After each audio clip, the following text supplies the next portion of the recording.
मेंढक जिस कौमे में रहता है उसी कौमे को अपनी पूरी दुनिया समझ लेता है। वो ये जानना ही नहीं चाहता कि इस कौमे से बाहर कितनी खूबसूरत और हसीन दुनिया आबाद है। वो इसी कौमे के गीत गाते गाते एक दिन उसी कौमे में डूब कर मर जाता है।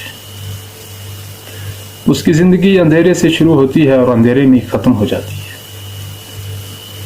इसी तरह इस दुनिया में कई लोग ऐसे हैं जो मेंढक की तरह सोचते हैं। वो ये जानना ही नहीं चाहते कि कुदरत ने उन्हें किस मकसद के लिए पैदा किया है। वो जहाँ पैदा होते हैं वहीं पड़े रहते हैं। वो अपने पाँव की मट्टी नहीं झाड़ते। वो अपना रुख आसमान की तरफ नहीं मोड़ते। चलिए इसी बात को एक मुख्तसर कहानी की मदद से समझते हैं। दोस्तों, पुरानी बात है, एक बादशाह को किसी ने तोहफे में 2 बाज दिए। बादशाह परिंदों का शौकीन था। उसने तरह तरह के परिंदे पाल रखे थे। बादशाह ने अपने ख़ास मुलाजिम को बुलाया और उससे कहा, इन परिंदों की अच्छी तरह से तरबियत की जाए। मुलाजिम परिंदों को लेकर चला जाता है और कुछ अरसा गुजरने के बाद बादशाह की खिदमत में हाजिर होता है और कहता है, बादशाह सलामत, आपने मुझे जो परिंदे दिए थे उनमें से एक बाज तो बहुत ऊंची उड़ानें भरने लगा है, लेकिन दूसरा अपनी शाख से हिलना ही नहीं चाहता। वो अपनी जगह छोड़ने के लिए तैयार ही नहीं है। बादशाह बड़ा हैरान हुआ। उसने अपने सल्तनत के मालजू और बड़े बड़े जादूगरों को बुलाया। तमाम तर कोशिशों के बावजूद सब लोग नाकाम हो गए। फिर बादशाह ने अपनी सल्तनत में ऐलान आम करवा दिया कि जो शख्स उसके परिंदे को उड़ाएगा उसे मुंह मांगा इनाम दिया जाएगा।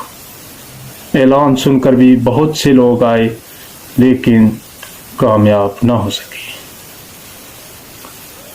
दिन हफ्तों में और हफ्ते महीनों में गुजरते गए। बिलाखिर एक दिन एक शख्स आया और बादशाह से मुलाकात की। वो शख्स कहने लगा, बादशाह सलामत, मैंने सुना है कि आपने ये ऐलान करवाया है कि जो शख्स आपके परिंदे को उड़ाएगा उसे मुंह मांगा इनाम दिया जाएगा। बादशाह ने इस बात में सर हिलाया। तो शख्स कहने लगा, अगर आप इजाज़त दें तो मैं भी तजुर्बा करके देखता हूँ। मैं मज़ाहिर कुदरत से प्यार करता हूँ। मेरी सारी ज़िंदगी जंगलों में गुजरी है और अल्लाह ने मुझे बहुत से इल्म से नवाजा है। बादशाह ने उसे इजाज़त दी। वो शख्स बाग में चला जाता है जहाँ वो परिंदा बैठा होता है। बादशाह उस शख्स के जाने के बाद बादशाह सोचने लगा कि ये शख्स भी बाकी लोगों की तरह नाकाम ही लौटेगा। लेकिन चंद मिनटों के बाद वो शख्स दोबारा बादशाह की खिदमत में हाजिर हुआ और कहने लगा, बादशाह सलामत, आप देख सकते हैं आपका परिंदा हवाओं में ऊंची उड़ान भर रहा है, आसमान को छू रहा है। बादशाह हैरत ज़दा हो गया और अपने महल से बाहर आया और उसने देखा कि वाकई परिंदा आसमानों पे उड़ रहा है। बादशाह ने खुशी से उस शख्स से एक सवाल पूछा, बताओ, जो काम कई लोग कई महीनों में नहीं कर सके वो काम तुमने मिनटों में कैसे कर लिया? वो शख्स कहने लगा कि जब मैं बाग में आया तो मैंने देखा कि एक दरख्त की टहनी पे बैठा हुआ है। मैंने लोगों से पूछा तो मुझे बताया गया कि ये जब से आया है इसी टहनी पे बैठा है। मैंने टहनी को पकड़कर हिलाया, लेकिन ये अपनी जगह से हिल ना सका और अपनी जगह छोड़ने के लिए तैयार नहीं था। फिर मैंने वो शाख ही काट दी कि जिस शाख पे ये बैठा हुआ था, तो ये हवाओं में उड़ने लगा। आवाज़ और तस्वीर के दोस्तों,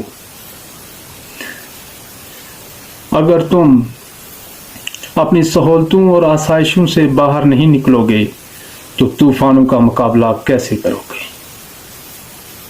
اگر تم پہلا قدم نہیں اٹھاؤ گے تو منزل تک کیسے پہنچ پاؤ گے؟